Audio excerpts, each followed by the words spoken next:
দেশের সংস্কার নিয়ে ঐকমত্য কমিশনে রাজনৈতিক দলগুলোর সঙ্গে দফায় দফায় আলোচনা চলছে। মোটা দাগে প্রধানমন্ত্রীর মেয়াদ, সংবিধানের ৭০ অনুচ্ছেদ, উচ্চ আদালতের বিকেন্দ্রীকরণ, রাষ্ট্রপতির ক্ষমা ইস্যুতে একমত হয়েছে রাজনৈতিক দলগুলো। এদিকে ঐকমত্য কমিশনের পক্ষ থেকে জুলাইয়ের মাঝামাঝিতে জুলাই সনদ দেওয়ার আশা প্রকাশ করেছে। এমন প্রেক্ষাপটে বিএনপি নেতা সালাউদ্দিন আহমেদ বলেন, শুধুমাত্র আলোচনা ও খানাপিনাতেই আটকে আছে সংস্কার কমিশন। জুলাই সনদ নিয়েও শঙ্কা প্রকাশ করেন তিনি।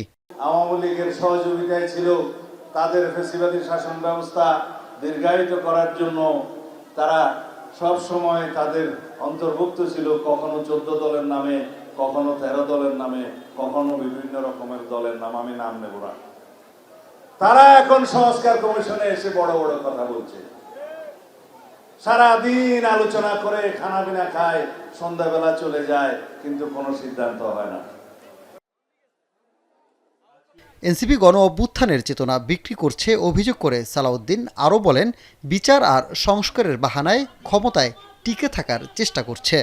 আমরা দেখতে পাই বাংলাদেশের জনগণ নির্বাচনের পক্ষে কথা বললে একটি পক্ষ নির্বাচন ছাড়াই ক্ষমতায় থাকার খায়েশ প্রকাশ করে বিভিন্ন সোশ্যাল মিডিয়ায়।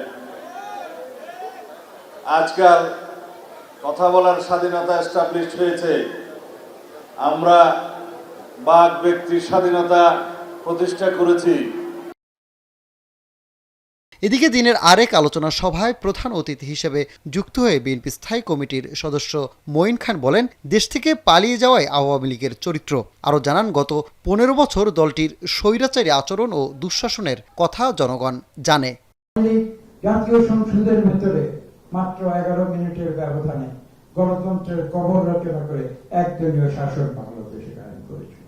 করে না? এই স্বাধীনতার চেতনার আওয়ামী লীগকে কিন্তু খুঁজে পাওয়া যায়নি, এমন খুঁজে পাওয়া যায়নি। আজকে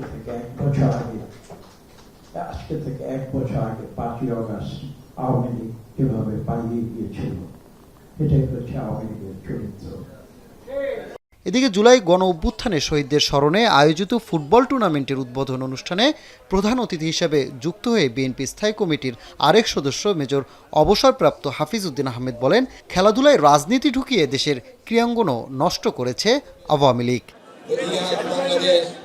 সানিম মৃধা, এখন ঢাকা। শাইনি চুলে এখন হবে সব হেয়ারস্টাইল। সিল্কোর দ্বিগুণ শাইনি চুল প্রতিদিন।